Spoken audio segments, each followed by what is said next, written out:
Welcome to McDougall. On today's show, Dr. Richard Neal will show you how to tame the stress in your life. Hello, I'm Wayne Judd. And now the man about whom it is said most often, you know, he's right after all, Dr. John.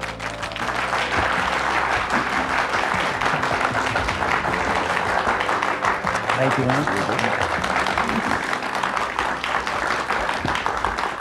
Wayne. Wayne, I was just talking to one of the people in the audience, and he said to me, I'm 75 years old and I drink coffee every day. Look at me. Uh-oh. Well, big deal. The human body's an absolute miracle. It puts up with tremendous abuse.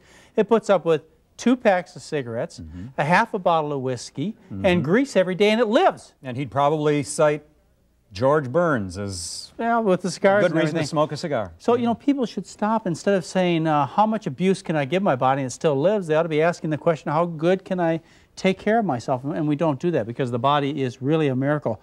Take this whole alcohol thing.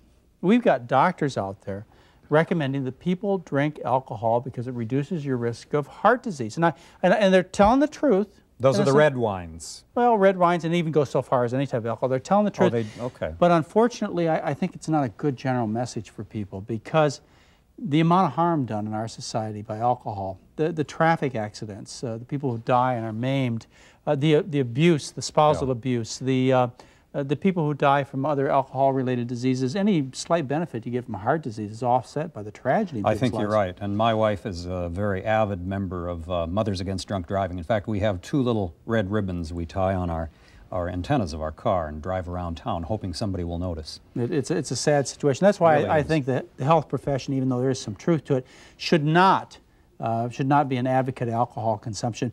But, you know, there is some truth to the red wine thing. There is. That's right. You know, red wine will reduce your risk of dying of heart disease, and it does it in several ways. The first way, which you all ought to think about, is alcohol is a no cholesterol, very low fat food. Well, so you like it then? Well, you know, I want to tell you some of the positive things after I really put it in perspective. It's a no cholesterol, low fat food. In fact, the cleanest arteries that I've ever seen in my medical career were among my pure vegetarians that were taken off Skid Row, and their vegetarian diet was a vodka. Uh-oh. And their arteries were clean. That's perspective. They died of cirrhosis of the liver, but they had clean arteries, I'll tell you. That's one way it reduces your risk of dying of heart disease. The other thing is red wine has some antioxidant properties, and we talk about how oxidized cholesterol is most damaging to the arteries, and so you have some antioxidant properties, then in that way it will reduce your risk of dying of heart disease. Have I sold it to you yet? Well, I'm just wondering if I get the image of you sitting in your spa at the end Drinking of a long day, wine, having a glass of red wine. Is that the right image? Well, I don't think so quite All yet. right. But let me give you one more thing, one more selling point, and it is, again, you know, you need to know all the facts, is that wine and other alcohols, they thin the blood. And part of this process of having a heart attack or stroke is the blood clots and it forms what we call thrombosis, and it cuts off the blood supply to the heart or the brain. And so in that way it also reduces the risk of dying of heart disease. But this whole business with the French paradox is really blowing out of line. You know, the French, they used to eat a healthier diet. It's just their new diet that is really high in fat, and it'll take a few years before you really see the high death rate among the French. There's a minimal amount of protection when it comes to consuming alcohol, and the way you want to protect yourself from heart disease, Wayne, is you want to eat a healthy diet, not add a glass of wine on top of your bacon and eggs. I'll buy that. Yeah, I'm sure you would. And we're going to be back in a moment. We're going to talk about a related subject to some extent. We're going to talk about stress and lifestyle with Dr. Richard Neal.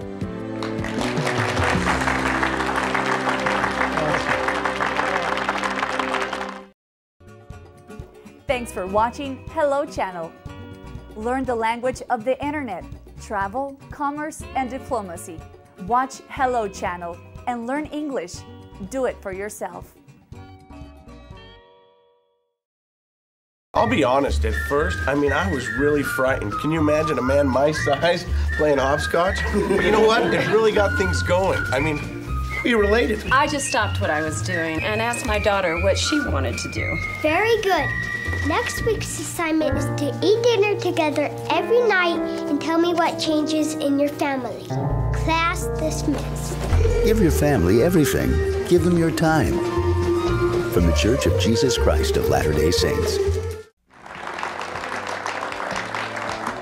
And joining us to talk about a subject that I don't talk about near enough, and that's stress, is Dr. Richard Neal, MD. The name of the book is Stress, Taming the Tyrant.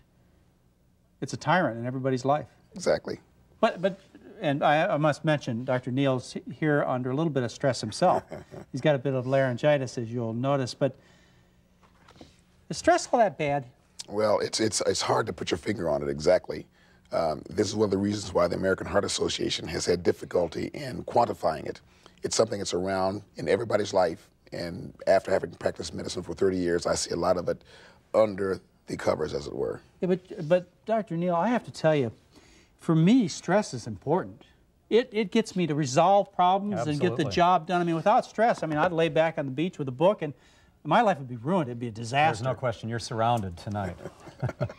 You like stress too? I love stress. I thrive on stress. Why? Well, why get rid of it? You need a certain amount. You don't get rid of stress. You manage it. You control it. You modify it. You don't get rid of it. You're absolutely right. You need some. You have it work to your advantage. Yes. You know, another thing I have trouble with stress, and I don't mean to be so difficult here in the beginning of our interview, but another thing I have difficulty with in terms of stress is it's not tangible. I can't get my arms around it. And whereas food, you know, or drink or smoking or whatever, they're things you tell me, yes, I do it, or don't I do it. Whereas you tell me not to be stressed, I don't know where to start. The fact that you can't get your hands around it, it makes it very insidious, and that's why it's so dangerous. You really have to have a feel for yourself what's going on inside. And in many cases, the people around you can help you get a finger on that. Well, Dr. Richard Neal, how do I know whether this stress is good stress, which gets my problems resolved and the job's done, or stress that's destructive to me and is turned against my body? Stress is only bad when there's too much or when it's not modified. Otherwise, it's good. We need stress to grow. A child must learn to walk and fall. When you eat carrots, you could cut your soft palate, but you eat them anyhow. So stress is good so long as it creates growth, so long as it's associated with something that's expanding. It's negative when it begins to tear down your life forces and begins to cause disease. And you'll notice that? Yes, you will. Well, you may not pay attention. Just by the ringing of the siren of the ambulance? Well, I mean, how do you notice this? You may not pay attention to it, but you'll notice it. The burning stomach, the sleepless nights, the headache at the back of your head, it feels like somebody's sort of pushing on you. Those things all indicate too much stress. And when you get too much stress, you decide you have enough. Just to say that our viewing audience feels that stress is a very negative thing in their life, is destroying it, making life less than it could be for them, and they've identified it, what do they do next about it? You start learning how to modify it. And one of the best places to do that is with your physician, especially if the physician is into stress himself. Well, come on now. It's just, you know, I can't remember any more education on stress in my medical school training than I had on food, which was basically nothing. How's your physician going to help you in terms of stress? Because tranquilizers. When he talks to you about the need for tranquilizers, when he talks about you with the need for anti-inflammatory agents, when he talks about the need for anti-ulcer medications, he's talking about stress. But that's drug therapy, and we're not getting into the cause of the problem. No, we're not. But those are the indications that you need to do something about it. Well, that headache that you have that's persistent, stress. So one of the indications is the doctor brings out his prescription pad, then you know you got stress. Not necessarily, but that may be a clue. There are things for which the prescription pad is needed.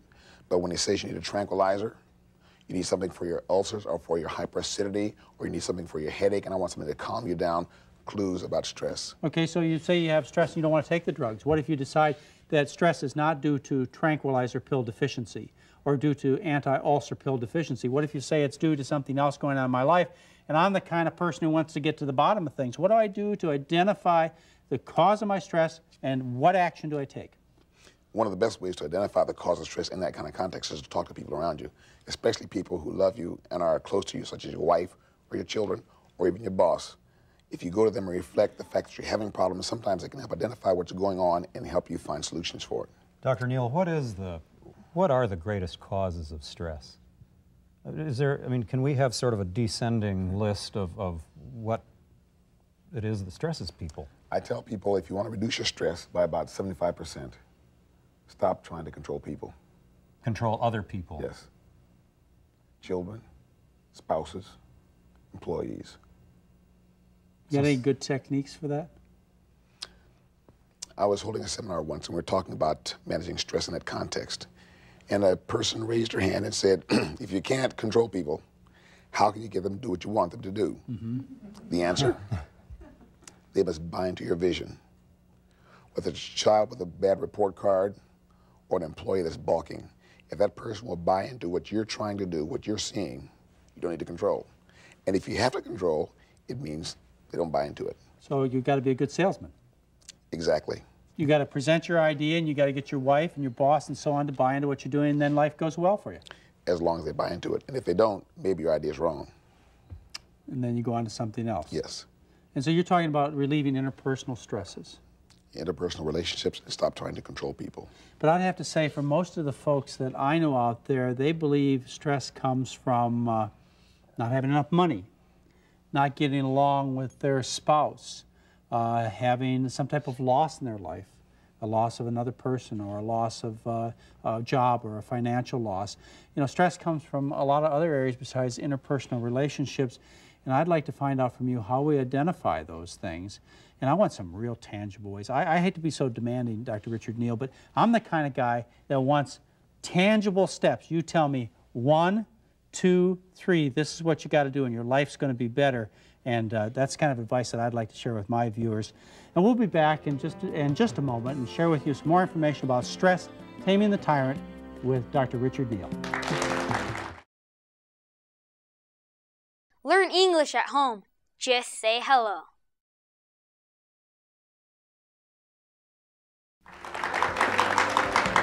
And you've always wanted to know this, how to control, manage, and modify stress, taming the tyrant. And we have the tyrant tamer here, Dr. Richard Neal, MD. He's in preventive medicine and tries to help people in their lives in terms of modifying stress.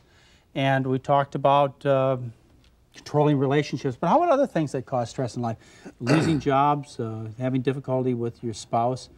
What do you do in that situation to identify the problem and do something about it? Let's take a look at how one can define stress. Stress is not what happens to you. It's how you see what happens to you. We all live in the same world. And people who have negative things happen to them need to change their perceptions.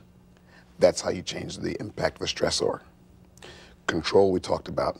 Perception is the second leg of that three-legged stool. But when you lose your job, it's pretty hard to be smiling about it. No question about it. But you can see that also as an opportunity to find a new one. Right. That's not too Pollyannish. So it's to take a positive, to take it and turn it into something positive. Exactly. Dr. Neal, aren't there people who have stressed personalities? Type A.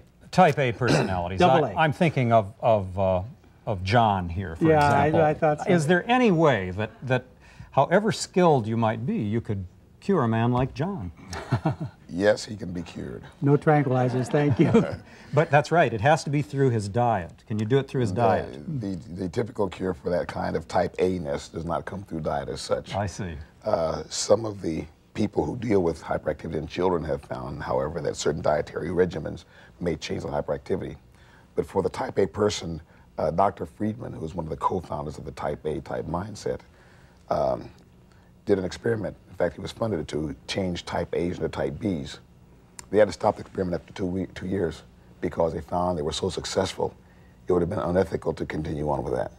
And what they did was to take these type A persons and, in essence, force them to be type B's, because type A-ness is not something that is an incurable disease. It's a learned reaction complex. It's something that people learn.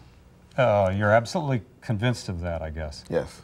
I had thought the best I could hope for, John, was to have a type B attitude about my type A personality, but I guess that won't do. Yeah. Well, you don't need to change type A's to type B's. As long as the type B is aware of what's going on in their life and how detrimental it can be, they can modify themselves. So it'll be a modification at best and never a complete change of personality. That's right. You wouldn't want him the other way. Would it be fair to just say an aggressive, a hard-working person, a person who really is a go-getter, you don't have to call him a type A, do you? Or you don't have to call him destructive. I don't really feel that my enthusiasm is in any way destructive to me. No, enthusiasm is not the definition for type A. There must be something different. They have certain characteristics. They tend to be aggressive and assertive and almost combative. They have anger. They have time urgency.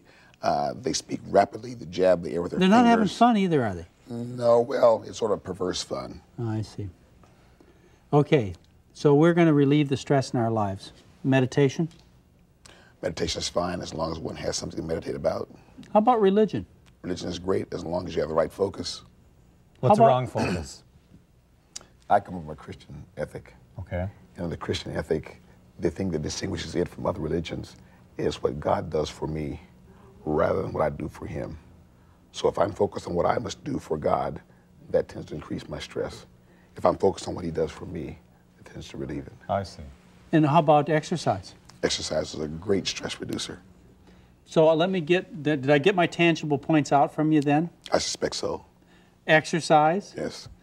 And faith, and maybe some meditation. Mm-hmm. Biofeedback, do you do that in your practice? I don't use biofeedback. That's a very positive kind of thing. It could be used nicely. I want to camp on perceptions. Okay. What a person feeds into their mind dictates their perceptions. You know, this is an old philosophy. I mean, not an old philosophy. It's been around for forever and ever and ever. Is what you think is what you are. Are you that kind of person who believes that? Yes. And what you read is what you are. And what your parents feed into is what you are. You can't constantly feed children negative images and have them come up and be positive people. Well, you know, I like that kind of thought because then that gives you an option to do something. Instead of saying, well, you're stuck as a stressful or emotionally distressed person, or you inherited it through your genes. I mean, you're talking about something that we can do something about. I like to tune people away from the soaps, for example. Soap operas. Yes. You're making a lot of enemies. That's all right. They'll be healthy enemies. I see. That reduces your stress. So what kind of things would you have people watch? I would have them try to turn away from TV a bit and start reading good, solid books. Read good books? Yes. Have good conversations with people? Make sure your friends are the kind that add to your life rather than detracting from it. Well, those are all ideal things to do, but you know, Dr. Neal, most of us feel out of control. Most of us feel like we can't take that initial step to get control of the situation, to start moving in the direction that you talk about is really ideal. No one would argue with you these points, but what we need to do, what I need, and what I would need my practice to help my patients, is I'd need to have some mechanisms, some things to utilize to my patients where I said, Wayne, what I want you to do is I want you to show up on Tuesday night at a meeting on stress relief, or I want you to go see this particular person who's dealt with stress problems, who's going to teach you a technique so that you can start getting your life in order. Because honestly, I think most people feel out of control when they're in this situation. They feel hopeless and helpless. And so what I want you to focus on for me in the next segment is how do we get a hold of this thing, get started and going in a positive direction. We'll be back to talk more about stress, taming the tyrant in just a moment.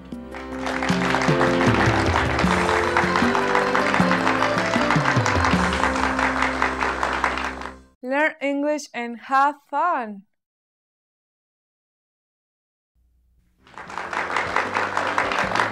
And with me is Dr. Richard Neal, MD. He also has his master's in public health. He's involved in preventive medicine. He has a book, Stress, Taming the Tyrant, How to Control, Manage, and Modify Stress, which is what we all want to do. And when I asked him how we start this out, how we get involved in this, he was kind enough to tell me about his seminars that he teaches, and we'll give you information on that at the end of the show. Seminars, people come to seminars to listen to you talk about how to relieve stress. Do they do anything in these seminars? You know, any exercises, any type of mantra techniques, anything besides listen to a lecture? I don't use mantras, but there are exercises that can help. And you, beside that, you want to give people exercises that they can use at home, not just physical, but mental exercises as well. I keep trying to get back to that. I want to have something I can go do 10 minutes every day and make myself happier and healthier. One of the best things is to start exercising. Just physical exercise? Yes, sir. No question. That does relieve stress. Sure it does. How about different types of activities people have? Folks tell me that their life's tough all week long until they go out to the golf course. There you go. That's great as long as you don't want to break clubs when you finish.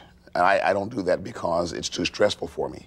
Stressful? Golf is stressful for you? It's stressful for me. It's one of the most relaxing things I do. That's because you're type B and I'm type A. That must be it. Yeah. You're type A, you're admitting this right here on this show? Severely afflicted, but I modify it. And you have it under control? Yes, sir. And it's made your life better? Yes, it has. And your family will attest to that? Yes, they sure will. They better. What kind of things do you do to help modify your stress? Because it's getting around to the point where we're seeing where this all came from, as it came out of Dr. Neal, didn't it? Mm-hmm. Yes. Out of a difficult life that you wanted to make better for yourself. Exactly. My wife and I walk together. Uh-huh. Great way to communicate. In the evening, especially, with the dog by ourselves. We just walk. I also play the piano. So when I come home, I'm feeling tense. That'd be stressful for me. Well, I yes. don't play it. It could be stressful for those around me, too. Those are the two main things, music and the exercise. And people should identify those things, shouldn't they? Exactly. Something else that's very important, I think, is the identification of goals in life. In my practice, I find a lot of people under stress because they simply don't know what they're supposed to be doing with themselves. They're waiting for the world to bat them around and make them successful. I find people are less stressful when they have a focus and a goal in mind and they're working toward it. And people can do that, can't they? I mean, Exactly. they can sit down and decide what they want to do. And I suppose there are even counselors out there to help people decide on vocations, directions, soul searching, and search things out. How about psychologists and psychiatrists? You know, you're not either. You're a medical doctor in preventive medicine. Do you have any strong feelings about those two professions? Not negatively. The only concern I have is when problems like stress, which I see as psychosocial, religious problems, are treated with medication. I don't think that that solves a problem, and in fact, it may delay solution. So you're not really a person who advocates antidepressants and tranquilizers and so on as a first-line therapy? Because I kind of got that impression when we were talking a minute ago. You think people should deal with the underlying problem? Exactly.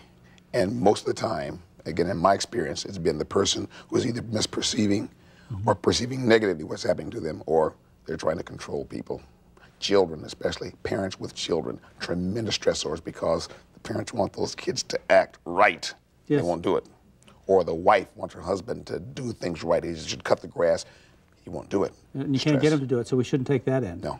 We should decide we'll let well enough alone. People do them their own way. We need to help people catch a vision of what their lives are about, of how they should behave, of what they want from life, to work cooperatively with us. Wise parents do that. Wise husbands and wives do that. But sometimes parents and husbands and wives aren't the best people to do that, are they? To help the person see the vision? Aren't they in contests sometimes so that there's conflict rather than... I mean, if you and your wife were fighting all the time and you suggested that she engage in your vision, it probably wouldn't be that effective. Well, when you both have different visions, that will occur. What you need to do is find another vision. You don't compromise. You may need to find an alternative. I see. That's a difficult thing for as long people as you that both are that close together to do. It's hard work. It'd be a lot easier to take a walk with the dog. Exactly, yeah. Or leave. Or leave home. Yeah. And that would be recommended in some situations. If you have a bad job or a bad marriage, bad relationships, I mean, sometimes the only option to get out of that stress is to leave, isn't it? That's true, unless one can change one's perception. Is it fair, you know, guys, I'm getting a lot of this message, and we had another half an hour to go along with this, I'd probably get it all. But is it fair to say that what we really do is you need to face up to things, identify them and face up to them? You mean identify them, yes, in terms of the stressors, and deal with them. And take action. Well, this book will get you started. It's How to Control, Manage, and Modify Stress, Taming the Tyrant. Thank you very much for being with me, Dr. Richard Neal. It was a real pleasure having you. Thank you. And folks, join us next week.